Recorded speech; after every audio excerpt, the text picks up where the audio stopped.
What's up, everybody? Metal Dave, along with my co-host Jason McMaster, bringing you another episode of the Talk Louder podcast. Today, we are joined by Michael Sweet, vocalist and guitarist for Stryper. They've got a new album coming out called When We Were Kings. It drops September 13th. There are currently 3 singles out. You can find videos on YouTube. The songs are End of Days, Love Symphony, and Grateful. So go sample those songs until the album comes out. If those 3 songs are any indication, you're in for another great Stryper album. The playing is sharp. The guitar solos are amazing. Michael's voice is incredible. Still, after 40 years of singing, he sounds amazing. They've got an upcoming tour coming out. So he was kind enough to spend some time with us today. We went a little long with him, and he was nice enough to hang out. And we covered a lot of ground. Early days with Roxx Regime, the current album, a funny story about Slayer. Yeah, just a really cool guy. He gave us some back and forth with some history, which, you know me, that's what I like the most about someone who's been doing it a long time. Yeah. It's cool. It was cool to talk to him about his singing and how he sounds like he never said it outright, but like self-taught. That's what he sounds like. He really worked on his voice a lot, on his own. Try, fail, try again. That's probably the best way to train, is the word that we were using. He's always been jovial and cool and nice, and he'll talk to anyone who approaches him. He's totally approachable kind of guy. And here's the interesting thing, you touch on it in the interview about how Stryper is on the bill with King Diamond and like Behemoth and the evil metal bands that are having fun with the drama that could be testing the limits of this is Stryper talk, religious faith, right? Yeah. Whether it be for horror show or antics or whatever, whether you're taking it serious and it's part of your belief system or not. It's interesting that he's not really judging anybody, but he'll get his message through as to where him and his bandmates are believing and coming from and have faith in. And I think that's fair. And I never felt once like he was shoving it down my throat. And if there was any moment that it started to, it went away, and I was like, oh, well, that wasn't even painful to hear this guy just be passionate about what he believes in. So that's good, and I think it's fair. There's one more thing I wanna say before you take us out into his interview, is the fact that we have a lot of friends who really love Stryper. Oh yeah. While they wear a Slayer shirt. Yes. We have a lot of friends who like just heavy metal. Right. And they like Iron Maiden and Judas Priest, and they like, Venom and Slayer and Merciful Fate and the scariest, noisiest, hardcore shit they can find, lo-fi demos of underground, Satan's penis, whatever. They'll search out the most evil, decrepit, wrong, lo-fi.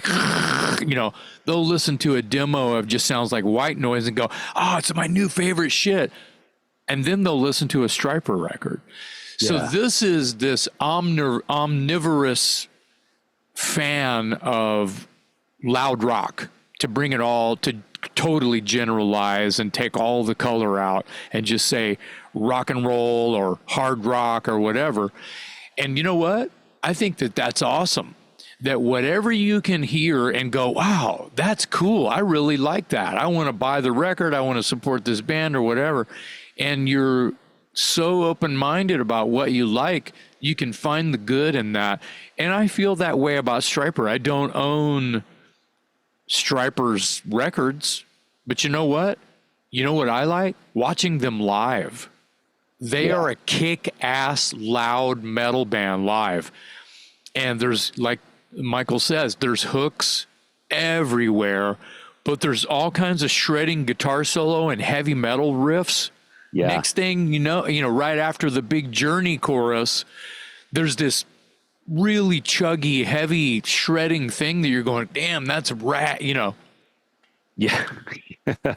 kill me or hug me. There's something cool about it, and there's something for everyone. So I think, and this is my story. I was never a big Stryper fan, I'll admit. And as shallow as this is going to sound, one of the reasons I didn't really give them a chance is because I was drawn to rock and roll and heavy metal because of the rebellious spirit of it, outlaw spirit of it. Of course. And to me, the Stryper message was counter to that. And so I never really gave them a chance. But as I've gotten older, and I think this is true of most people, as you get older and you mature and you start to let go of some of these things that are so important to you, and you start to discover things for what they really are, you learn to respect people for, their passion, their creativity. And I'll say this about Michael and Stryper: they have never strayed the course as far as their message and their beliefs. And I think that the guy you're talking about in the Slayer shirt, respects that. Stryper makes quality heavy metal. They play quality music. And is there anything more rebellious than standing your ground? I was going to say, they're kind of winning as far as being, you want a villain? They're the fucking villain. They're being vilified by everything that's outlaw spirited. They're kind of the outlaw. They're the alternative and not, you know what I'm trying to say. And I want to come back to, having listened to a lot of Stryper going into this interview, I'm impressed, man. I mean, you nailed it. There's moments in their songs that are right up there with Judas Priest, Iron Maiden, just anything that you have in your record collection that you want to hold up as the barometer of heavy metal. Stryper can rival it, and that vocal, man, oh my God, that vocal still 40 years after, still screaming his head off, and he sounds amazing, crystal clear as a bell. Yeah. If you like Boston or those kind of Journey type vocals where it's high and clear and powerful, and think about if you know enough about Stryper or Michael Sweet's voice, I don't even need to press play on anything. I can hear Brad Delp from Boston, and then I think about Michael's.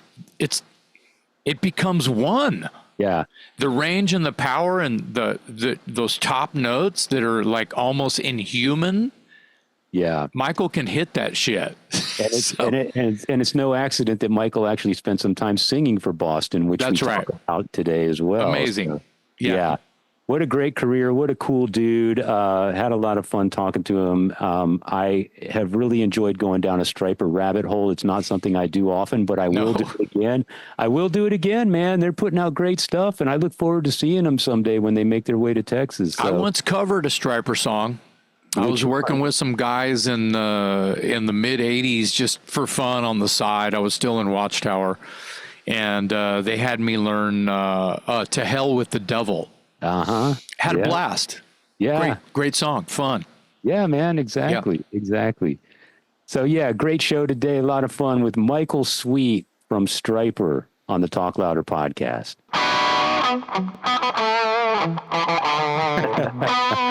Michael, thank you for joining us, man. It's a pleasure to have you. We appreciate you taking the time. Of course. Thanks for having me. And I never take it for granted that anyone wants to talk to me. That's pretty amazing. Oh, well, I've been doing music journalism for about 30 years, and I've never spoken to you before. So I look back at your catalog and your accomplishments, and there's plenty to talk about with you. So I'm happy to have you with us today. And I know Jason feels the same. Jason and I were comparing notes leading into this interview, and Jason, of course, is a vocalist himself. And he more than most people, I think, can totally appreciate how amazing your voice still sounds after all these years. Oh, man. Kind of semi-joking, but not. I've learned how to make it work and kind of how to fake it in some way, you know. And that's what I mean by that isn't a track thing. Nothing to do with tracks. I mean, Of course you not. know, I don't sound anything like I used to sound as a singer. My voice has changed dramatically. That's maturity, though. Yeah. Yeah. And, you know, I think the reason why, or I hope the reason why it works for me is because my voice was so high back then, like almost too high, you know, just way up there. A lot of people mistook me as a girl, a singer, often enough. And I think now that it's dropped down a little bit, gotten a little grittier, a little more depth to it, it works. And I'm able to make it work, you know? Yeah. You have great tone, and I think that your tone graduated. It's not taking away from the story of progress that you just told. But I too, when I was 18, someone was stepping on my balls. That's just what it sounded like. And I liked that because I was trying to do that. I mean, all of my favorite singers, you know, sang above the break, and they just sang, the whole record would be sang way up in the stratosphere. Yep. And so that's what I wanted to do, to completely untrained. And now I like my voice better because I feel like I have tone and depth and grit, and I think it's maturity. Did you have any training early on, or did you go in and try to fix some things in the middle of it all?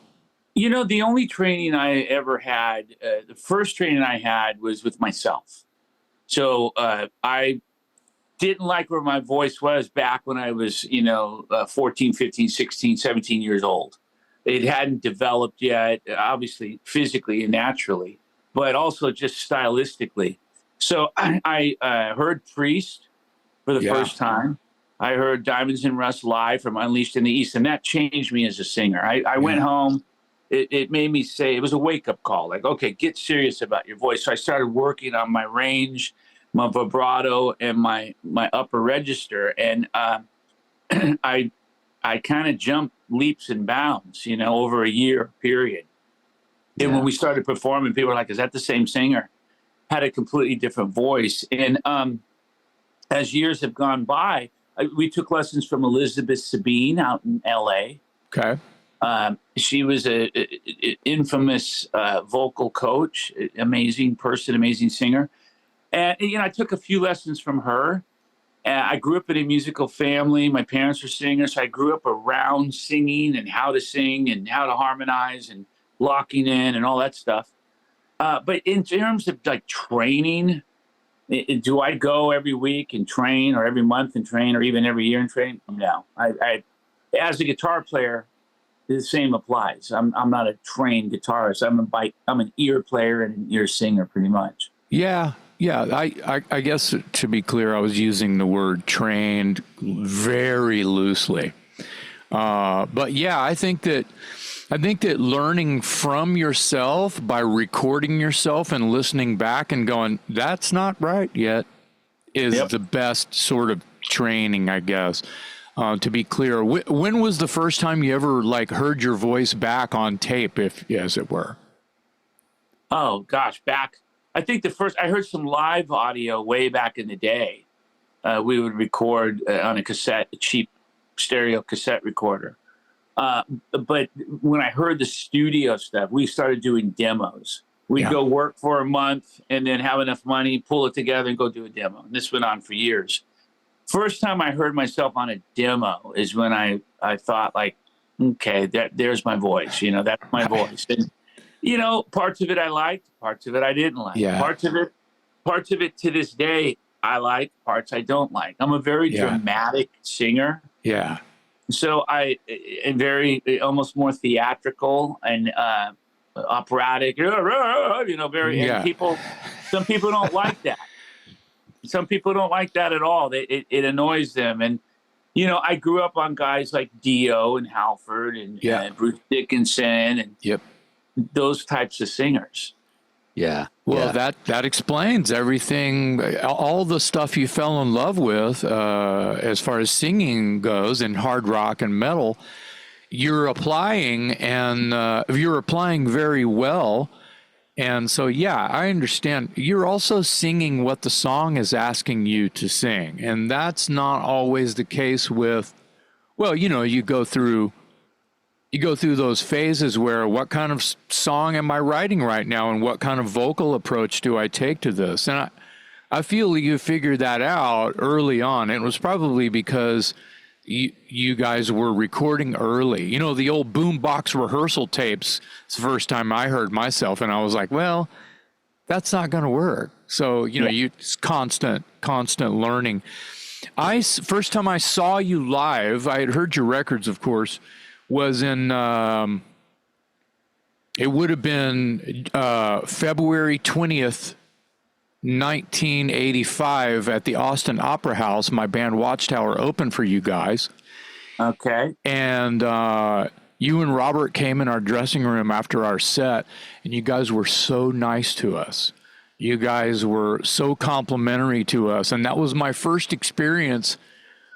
You and your brother were my band Watchtower's first experience that someone that had any clout, walked in and went, when the headliner walks into the opening band's dressing room and goes, "Holy shit, where'd you guys learn how to do that? Whoa!" And you guys were genuine about it, and we were like, "Wow, that's." I thought, I'll speak for myself. That was my introduction to you. Since then, I've run into you elevators. I married a couple in Houston, and you were the musical act. I don't know if you remember any of that, but yeah. I sure do. Yeah, yes, sir. Absolutely. Yeah, much respect. Well, man, that's very kind of you, buddy. And, the thing is about me, speaking for myself, I can't speak for all musicians out there. But at the end of the day, we're like anybody else, we have our issues, we have bad days, we have good days. Sometimes people catch us on a bad day. And that's the first impression. And that's the one thing they remember and recall. Well, I met him and he didn't have much to say, and he was a jerk, and I hate him, and I'll never listen to him. Wow. But this is the stuff we forget about, that musicians are just people and with everyday issues. But I always try. My point is, I always try to apply the golden rule, with everybody. We're all created the same. We're all created equal in God's eyes. We're all God's creations. And, I take that into account every time I meet somebody. And I want to leave a great impression and do so sincerely. So I've met a lot of people, I won't name names, but a lot of people we've opened for that weren't so nice. And it left an impression. Right. Not a good one. But yeah, you just be nice. That's all. Yeah. Well, it takes a lot less energy to be nice than it does to be mean. Oh, yeah. Yeah. For sure. Yeah. Let's get into your new album, man.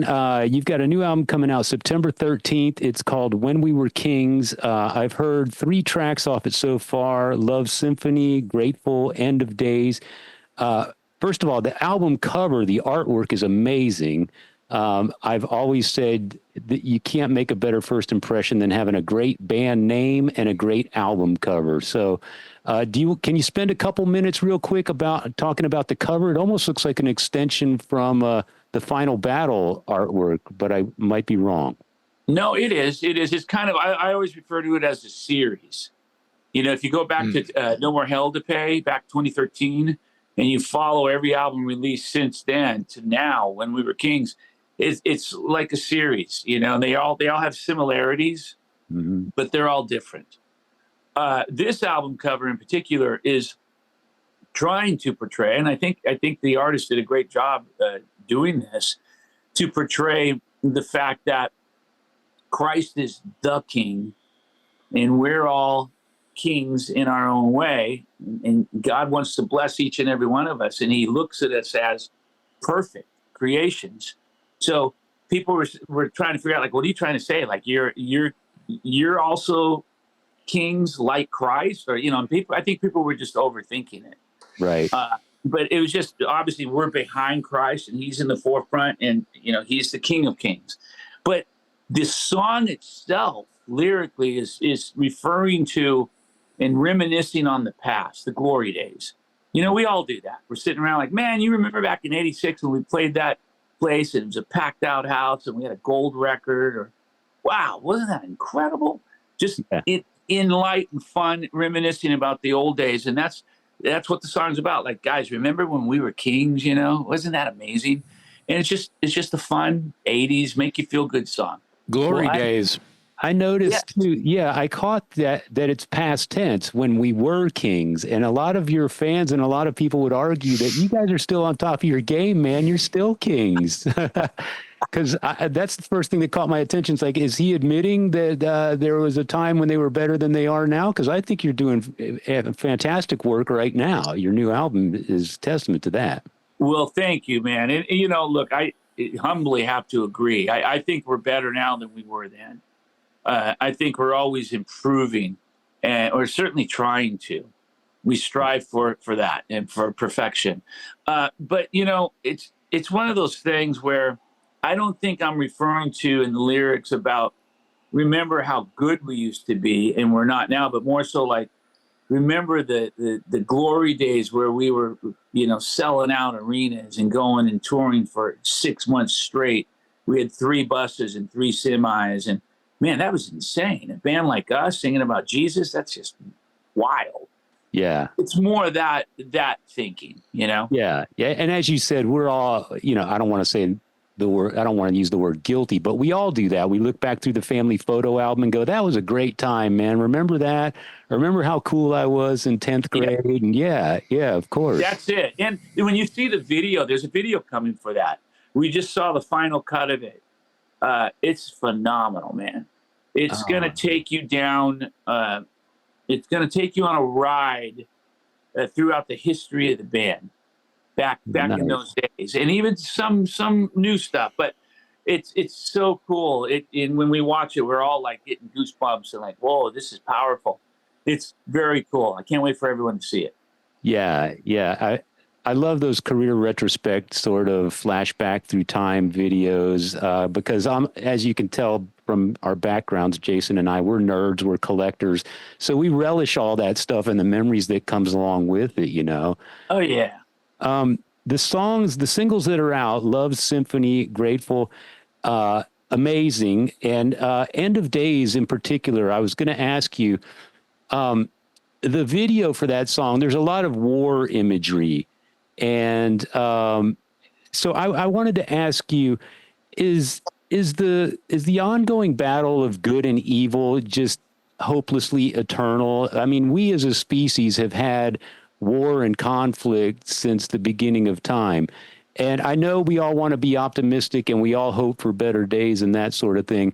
But I couldn't help but notice the imagery in that video, especially given the times today. We've got the war in Ukraine, we got the situation in Gaza, etc. Is there any possibility somewhere down the line that we all might just get along? Well, everyone has different views on that and different beliefs, different religions, different faiths, different gods, right? Yeah. And that's why we don't get along. You know, quite often is because you start bringing up politics and religion, and boom, the Thanksgiving table's cleared really quick. Yeah. It's like, it's sad though, because I, as a Christian, believe that there's better days to come. You know, we got to get through all this stuff, prophetically speaking, which we almost have in the Bible. You go back and you read all the prophecies that have taken place. There's not much left, other than all of us going our separate ways. You know, either you believe in Christ, that he died for your sins, you go to heaven, or you don't. And, you know, we all know the story with that. So you either believe, if you're a Christian, you believe the word of God, or you don't. And if you don't, you've got problems. I believe the word of God. And that imagery in that video, End of Days, is basically talking about the times we're living in. Yeah. I mean, you've got all sorts of things going on, wars all around us, talk of wars, the potential for new wars. You know, when you got China and Russia flying together in our airspace for the first time in fighter jets, the that's next level scary. I don't know. Yeah. Maybe I'm just being dumb and No, naive. I think you're But being everyone else, informed. everyone just kind of stays on their phones and ignores it and lives in this weird denial. Yeah. Yeah. It's very strange. That's what we do as human beings. We need to wake up call. We need to say, okay, you know, there is an eternity. When we die, we don't just go on the ground. We don't get sprinkled in the ocean and that's it and turn into fish. That's what I believe. We go somewhere else. And that's what Stryper's been preaching from day one, man. Yeah. Yeah. Well, and then on the flip side, of course, you've got Love Symphony and Grateful, which are very much in line with the, you know, sort of the optimistic, uplifting, I guess, Stryper lyrical themes and sound.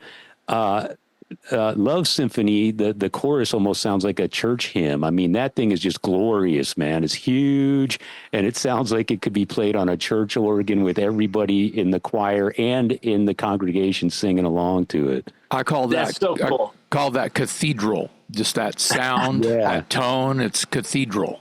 Yeah, it's so cool that you guys say that because that was purposely done. As I was writing the songs, I have a really weird way of writing. I start 2 weeks before we start recording, and I don't recommend that. It's a little late, dude. Yeah, I work really great under pressure, and the way I operate, it works for me.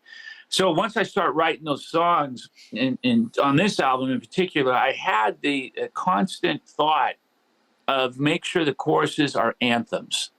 Yeah. People can sing along to them, take you back to that. Everyone lift your hands up and sing, wow, you know, and that was the whole point of pretty much every song on this album. And if you also notice, a lot of the songs, the verses are in a minor key, and then when it gets to the chorus, it goes to a major key. Yeah. So it's a little happier, a little more feel good, and then it comes back to, oh crap, here we go. We're turning out the lights and getting dark again. Yeah. Yeah, that's purposely done. I love doing that stuff. Well, you did it well. It's great. It's very catchy, and as you said, very anthemic. So I think you guys have always had a contrast within a song or a piece of music, picking the right chords to spread the message that you feel is very important. Yep. And so your songs are vehicles.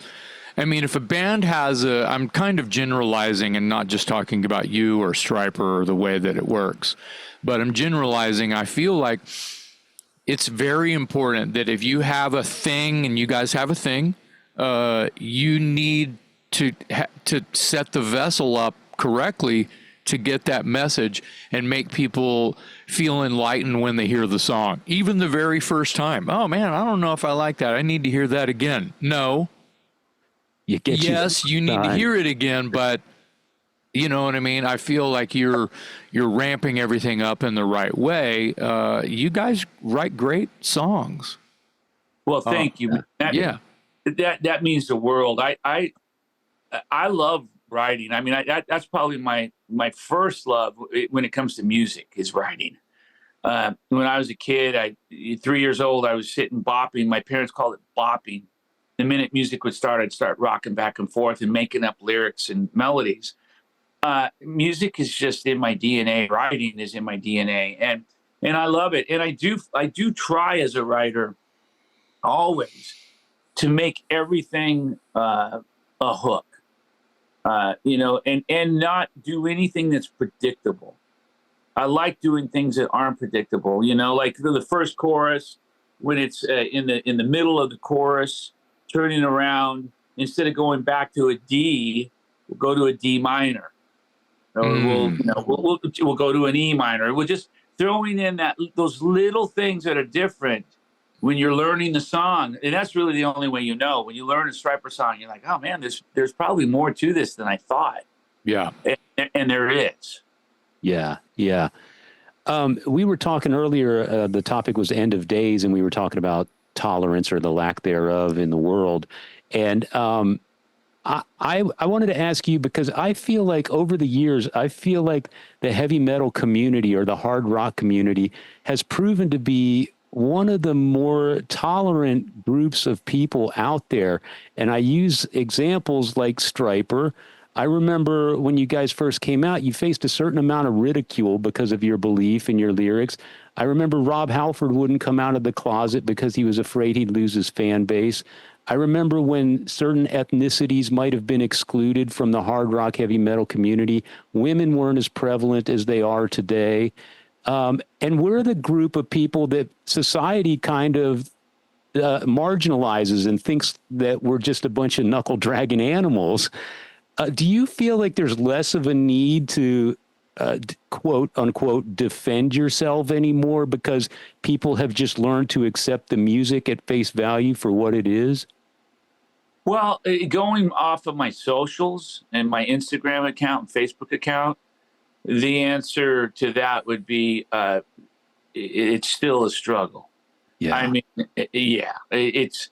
I posted when Trump was almost assassinated. I posted it simple: pray for Trump. You know, not trying to be political. Just trying to be a good human being. And if it was Biden, I would have said the same thing. Of course. But I said pray for Trump, and I lost like something like 1,000 followers in like 2 hours. Yeah. And I was just kind of sitting back thinking, wow, this is our world. This is insane. It really hit me over the head. Yeah. Like never before. And I don't understand that. Like you're so hateful and one-sided that you can't handle a post that says pray for somebody. Unfortunately, true. Yeah, unfortunately. It blew my mind. It really did. Yeah. And it is sick. But even by me, this interview, if anything goes on Blabbermouth from this interview or anywhere else for that matter, of me saying that, I'll lose followers. And it's like, it's twisted and weird. Yeah. And it's not about me and how many followers I have. Who cares? Right. I don't care. I really don't care. It's more so the point of it. It's like, are we really that divided and messed up that we can't just listen to each other with respect? Yeah. Crazy. Yeah. I kind of felt the same way about the assassination attempt. It doesn't matter who it is. No one should have a knucklehead with a rifle 100 feet away shooting at you. I don't care who you are, what status symbol you are. And that was my sentiment. I didn't post anything about it, but I've reposted memes that were somewhat political-ish and lost fans. And it was a repost. It wasn't even something that I created. It wasn't a post I created, and I lost followers. Now, I was okay with that, but ultimately, Michael, I took that meme down. I felt like I was the wrong. I was kind of. I felt bad later that I took it down. I should have stood my ground, kind of thing, because it was something that I cared about. But I didn't want to be that big a disruptor. And you guys just go ahead and live in the dark. You guys just go ahead and live in the dark. That was my attitude by taking it down. But yeah, and that's okay. That's okay. I was trying to not feel the guilt, of, wow, I really upset some people just by reposting somebody else's, Yeah. You can't even hit like on something anymore without losing a friend. But here's the deal. Here's the deal with me. We stood our ground from day one singing about Jesus. Yeah, you did. Yeah. So yeah, you did. We took flack for it. Protesters at our shows being called everything in the book. That's who I am. So I don't do it to stir the pot. I do it because that's who I am. If I see something I'm passionate about, like I was passionate about that, I'm like, you got to be kidding me. They just tried to kill him. Wow, pray for him. I didn't think like, hey, is this going to cause issues online? I better not. Ooh, I just do it. And people. No, you threw a life raft. You don't go, should I throw this life raft out to this person that's drowning right now? Am I going to get in trouble for that? No, you threw the life raft. I do. And I did. I lost a lot of people. And I say this very respectfully. I don't do those things to gain followers or lose followers. Honestly, I deactivated my Facebook account when I remarried because some of the hateful comments I got were unreal. I'll never forget one. One guy posted, he said, I didn't even wait till the corpse was cold. Oh my God. Speaking about my wife who passed away, right. I was married to for almost 23 years. So this is the shit. No other word to use. No, it's perfect. That people think they can get away with online, and that the internet has opened the floodgates for that. Right. Yeah. And I don't really care, honestly. I just post what I'm passionate about. It's not about followers for me. If I go down to 0 followers, amen. I'll deactivate my account and I'll just live life and go fishing, you know? Right. It's not worth the negative energy. Do you like fishing? Do you go fishing often? Because someday you might just have to go fishing, man. You know, I might like fishing. If I can do it more often, I might love it. Me too, man. I get it. Fishing is simple and beautiful. Yeah, I get it. I like that change in direction. Let's get on to some more lighthearted, fun stuff here. No, it's a good message. I'm glad that we're talking about little things like that, because sometimes on our show it doesn't go. I wouldn't say dark. It doesn't get as meaningful as that sometimes, because we're talking about just art and music most of the time. Of course. But some heartfelt reflection sometimes is good. Cheers. 100%, man. Let's talk about. Let's go all the way back to. I'm sorry, man. I'm trying to be mindful of your time, Michael. So I'm trying to get through these questions. Don't worry. You're doing great, Dave. Let's you know what? It's been 42 years ago this month, almost to the day that we're taping this. 42 years ago, Metallica opened for Roxx Regime.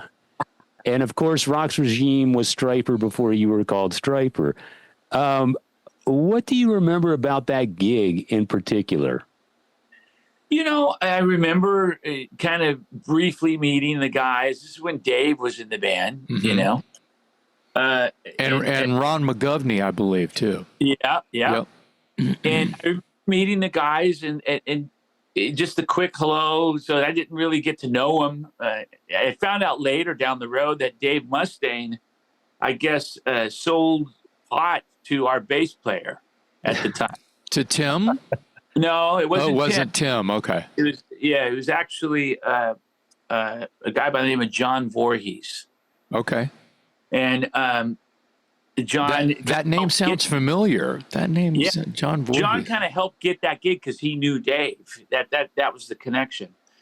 So yeah, I found out that Dave was coming to our garage. He came a few times and was considering investing in the band. Wow. Yeah, weird stuff. You know? And there you are. We played officially with Metallica. You know, they opened for us. I think that's kind of a funny little spin. Absolutely. Well, I feel like that scene was in Southern California was, here I am getting romantic again. Our followers and listeners know this about me already. I start to get real like hot.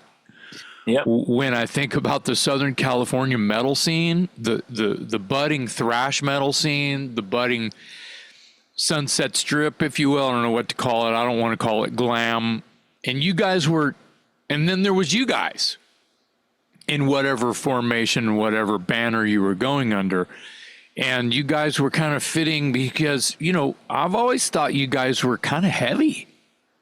And with these thrashing, like shredding guitar solos and shit, and you could sing any note. Yeah, what note you want, I can hit it. Oh, you want me to higher? Okay, like Roger Taylor high? No problem, you know. And I think that it was a great time in Southern California, and I know that that's why Dave brought this up. But the fact that there was thrash metal bands playing with whatever you guys would call yourself back then, how would you, if you made a flyer in 1982, what would it say to sort of describe what your message was? Oh man. Well, at the time our message wasn't It's the Stryper message. Oh, okay. This is right before we rededicated our lives and decided to change the lyrics and turn everything. But Roxx Regime, what was that kind of starting to be about? We were singing about girls and rock and roll. Yeah, girls and drinking, and having fun, partying, rock and roll. Young devices. Oh yeah, but at the same time, we had, when I was 12, we got involved in a church, and through Jimmy Swaggart, believe it or not, a Southern Baptist church, and we're Christians, fell away from that, did the whole sex, drugs, and rock and roll thing at an early age, and then became Stryper when I was 20. So this was pre-Stryper. This was before we had made that move. And how old are you now, Michael? I'm 61. 61. Ah, you're young. Yeah. You're still young to me. I'm 59, so I'm just kind of, when I grow up to 61, I want to be like Michael Sweet. Michael's been living right for a lot of years. Oh, yeah. Well, yeah. I have and I haven't. I mean, I enjoy an occasional cigar and some bourbon here and there and stuff. But I mean, I try to do everything in moderation and not abuse anything. And I try to take care of myself. Whether that's worked or not, I have no idea. Well, I've heard throughout the years that you guys have had some parties. Oh yeah, sure, yeah. Well, they were on the Sunset Strip with Roxx Regime. Well, yeah, they grew up in Southern California. That showed the rest. Stephen Piercy showed the rest of the world how to party. So of course, Stryper has had some parties. So back then, man, I used to, we'd play guitars and we'd go out and have a few drinks, go play again, have a few drinks, go play again. We did 3 sets with Rat. Yeah. And Steven and I and Rob, we would all be hanging out front, smoking Shermans and drinking, Jack and Coke. But yeah, I mean, we did all that stuff. And that sounds like that sounds like it would have been a regular day back then. It was a regular day. Yeah, that's my point. Absolutely. And, my brother's 3 years older than me, so he's closer in age to Steven. Right. But I was just really young, man, sneaking into all these clubs. I wasn't supposed to be in any of them. Yeah. And I looked older than I was. When I was 16, 17 years old, I was playing the whiskey, and they'd say, "How old are you?" And I'd say, 21. They'd say, "Yeah, okay." Yeah, whatever, dude. Yeah. It was because you're 6 feet tall, probably. And they let me in, I guess, because the guys that I was in the band with were older. They were kind of like my chaperones, but it always worked out. And I got to experience that scene at a very early age. Yeah. And get it out of your system, I guess, too. Yep. So, yeah. Exactly. That's good. So I read somewhere that there was a time when you guys were on a bill of some sort where you were going to open for Slayer. And then Slayer canceled or didn't show up or whatever. But my question to you is, what conversations are going on in your rehearsal room with the other guys when you're thinking, should we do this gig? These guys are kind of the exact opposite of what we stand for, et cetera. Tell me a little bit about that. Well, we were excited about doing it. That's kind of our whole thing. We like the challenge. We like going into unknown territory and accomplishing greatness. And we've done that time and time again. We play with a lot of bands. We did a show in Mexico not long ago, and the lineup was Behemoth, Judas Priest, Merciful Fate. Took a photo with King Diamond. Yeah, I saw that. I thought that was awesome.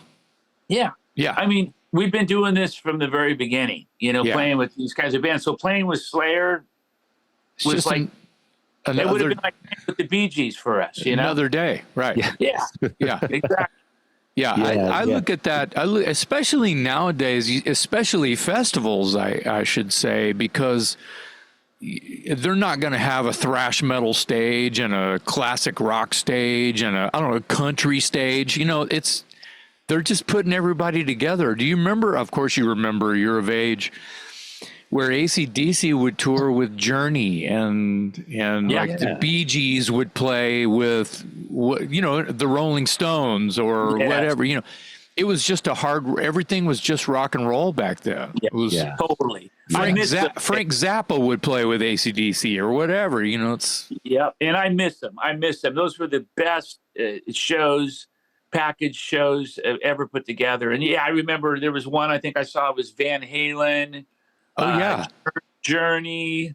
It might have been Priest as well. It was all over the map. Steve Miller, I think. Yeah. It was really cool. And I think, man, how did I miss that show? Right. Yeah. And you don't really see that kind of thing these days. It's other than maybe the festivals, unless it's a themed festival, Download Festival is everybody is there.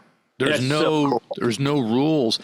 Now I recall Van Halen like doing shows with, it was either the Commodores or Earth, Wind and Fire. And they did a tour back in the day, and then when they got back together just in recent decade or so, they did a show with one of those bands. And when you squint, I'm sorry, Dave? They toured with Kool and the Gang. Kool and the Gang, all right. Yeah. To me, Van Halen is such a fucking party. But wait a minute, so is Kool and the Gang and the Commodores and Earth, Wind and Fire. Yeah. That works for me. Oh, totally. It totally works for me. I'll tell you, man, interestingly enough, a lot of those bands were influential on Stryper. Yeah, so I believe when it. I was in high school, when I was a freshman in high school, in junior high, 7th and 8th grade, I'd walk down the hallways and I'd hear Earth, Wind and Fire because I went to school in a predominantly Mexican gangbanger system. Okay. The gang of the time was called Quiet Village. Wow. That was in Pico Rivera and Whittier.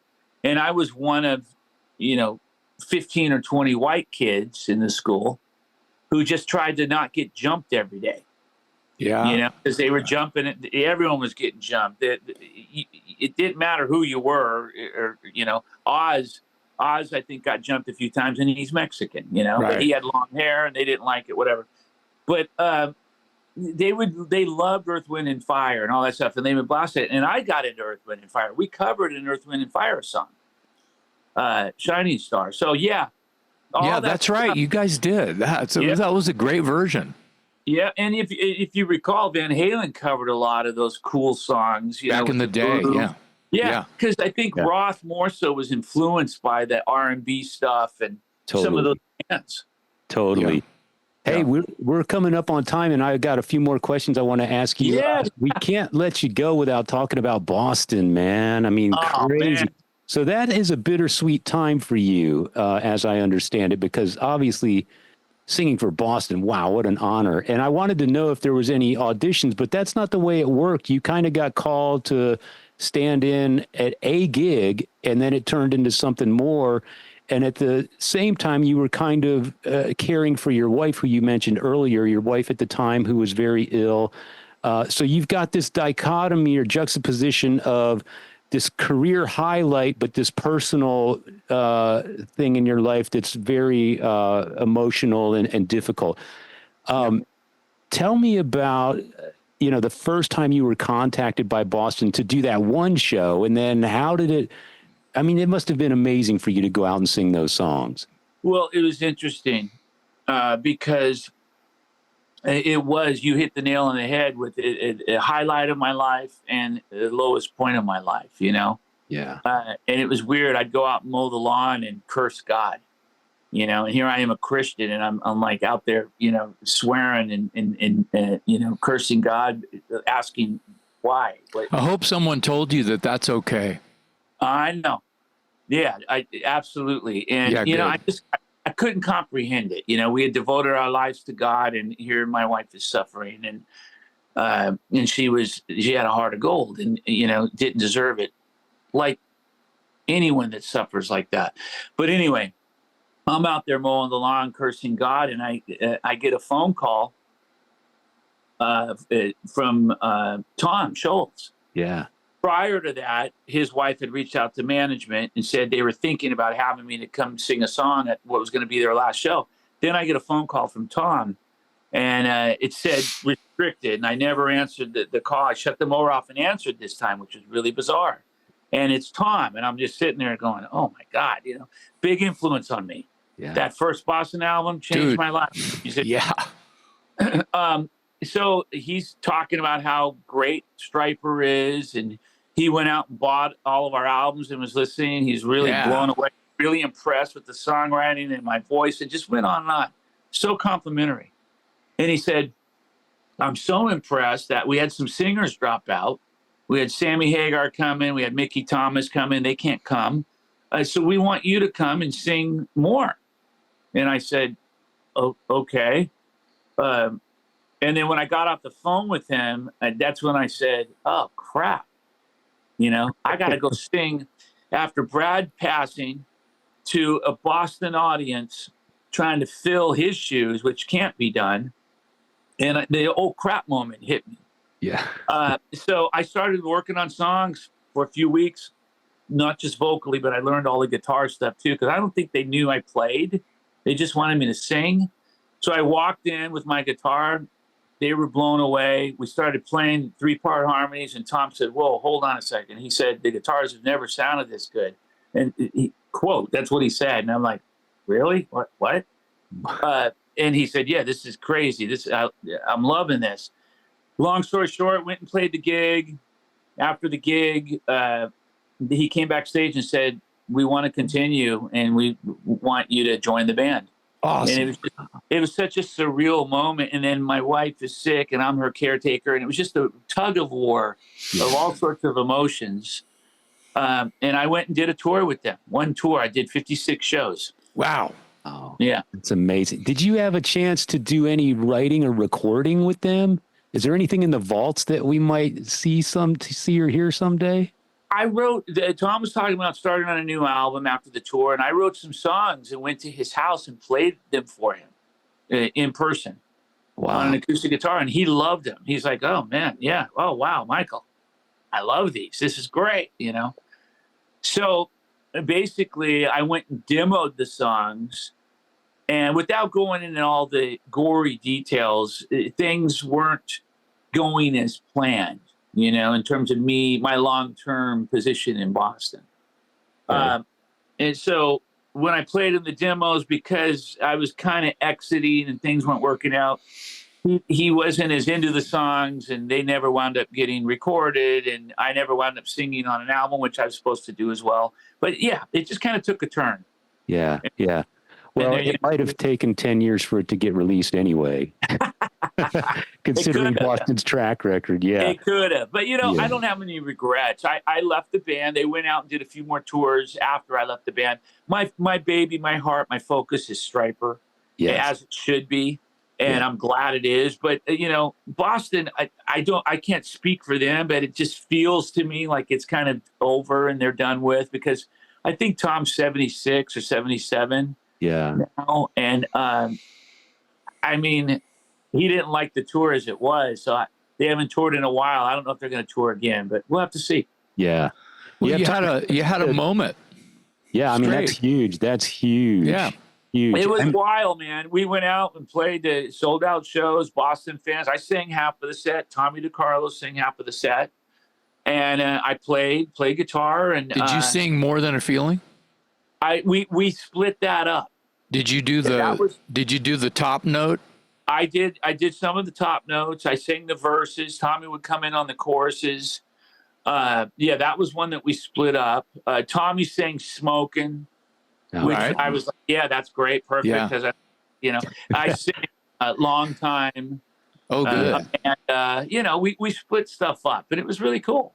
I've heard you do Amanda. It was at that wedding that we did with Ray and Sandra in Houston. Yeah, I heard you do Amanda. Wasn't that your wife's name? No, my wife's name was Kyle. Kyle, okay. Yeah, you told a story before you sang Amanda. You told a story about someone that you knew named Amanda, and I can't remember the story. You remember anything? You know what? I don't know. It might have been. I wonder if it was someone in the crowd that I met. It might have been that sort of like close to home. Okay, well that makes sense. That's sweet. That's sweet as well. But I love singing that song. It's one of my favorite Boston songs. But it got to sing a number of great songs. Something About You is another favorite of mine. I got to sing that. Yeah. it was Yeah. just surreal touring with those guys. Yeah, yeah. Well, the first record's a game changer. You said it yourself. To be involved at all and go out and celebrate with original members of some original members that's huge. It was. That's huge. It's a memory that you'll have forever and ever and ever. Yeah. 100%. And I tell you, man, it pinch me moment every night on stage, playing those songs, singing those songs. Tom and I, it became like brothers. It developed a really deep friendship. And yeah, it was amazing. It really was. Awesome. Amazing. That's amazing. You got time for one more real quick one. I wanted to ask you real quick if you could tell us about the latest Sunbomb album. And because that's your second album now with Tracy Guns under the moniker Sunbomb. You also worked with George Lynch at one point. So two of the hot shot guitar heroes from the Hollywood heyday. What do those guys bring out of you, or what musical muscle are you allowed to flex when you work with those guys that maybe you don't flex when you're doing Stryper or your solo stuff? Well, those albums are done completely different. And so, in other words, usually with Stryper and solo, I write all the material and play guitar on the albums. On those albums with those bands, Sunbomb and Sweet and Lynch, I didn't play guitar other than like fixing little things. Like George would send me a song and it would just be intro, verse, chorus, and then it would shut, da-da-da-da. It would shut off and I'd have to like figure out the rest. So in that situation, I would cop his tone and finish the guitar parts. Yeah.